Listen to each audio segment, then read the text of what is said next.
Derek in Columbus, Ohio. We all know how much you love the 1993 King of the Ring pay-per-view for the performance of Bret Hart. Bret portrayed the underdog wonderfully and was made to look like a real star. However, the one King of the Ring performance often overlooked is Kurt Angle from 2001. Everyone knows his amazing street fight with Shane McMahon, but some might forget he wrestled Christian in a semi-final match and wrestled Edge in the finals of the tournament. The fact that Kurt wrestled 3 times in one night and had the last one be viewed as such a classic is no small feat. Buy or sell on who had the more impressive single-night King of the Ring performance, Bret Hart in 1993 or Kurt Angle in 2001. Buy on Bret Hart. Buy on Bret Hart. I didn't even have to think about this one.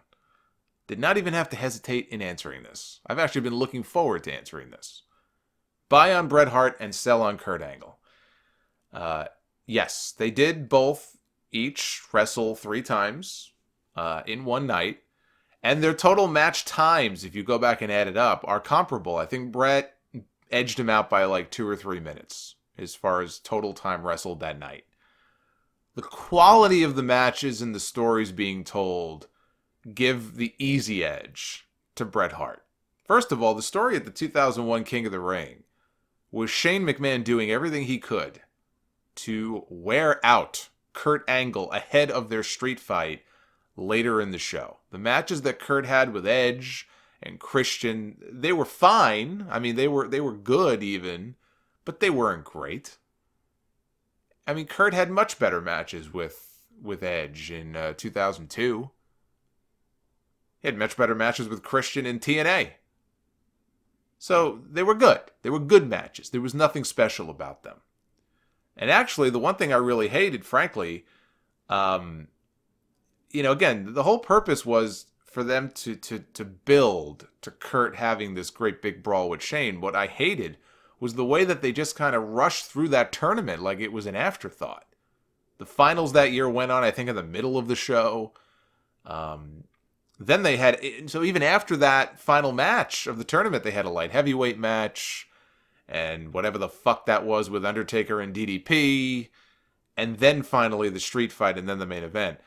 The matches that Bret Hart had in 93 were far superior to the ones that Kurt had here in this tournament in 01. It's like they had to save him for the street fight. So let him take it easy in the first 2 matches. But you look at Bret's work. He had a good match in the opening round against Razor Ramon. Outstanding match with Mr. Perfect in the second round. Even better than their SummerSlam match at MSG. And I love that match. But their match at the King of the Ring in 93 was, of the 2, the better match. For me, this was a 5-star match between Bret Hart and Mr. Perfect at the King of the Ring.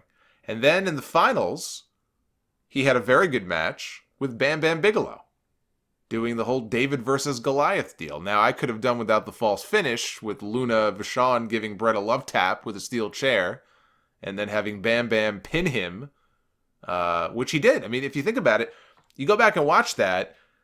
After Bret gets hit with the chair, very weak-looking chair shot, he ends up back in the ring, and Bam Bam hits the big dive off the top and pins him. He got a visual, legitimate pinfall on Bret Hart.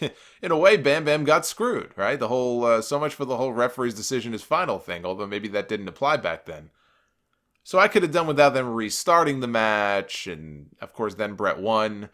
I did love the finish, though. I love the victory roll finish, which he tried to bust that victory roll out again the following year at WrestleMania, only he paid the price for it. You know, his brother turned it in on him and pinned him with it at WrestleMania. But anyway, this was the Bret Hart show. This was the Bret Hart show. There's a reason that this pay-per-view is one of my favorite all-time pay-per-view shows.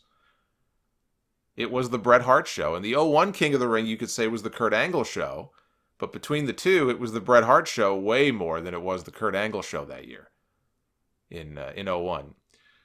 Bret single-handedly made that tournament special. This was the very first televised King of the Ring pay-per-view they ever had.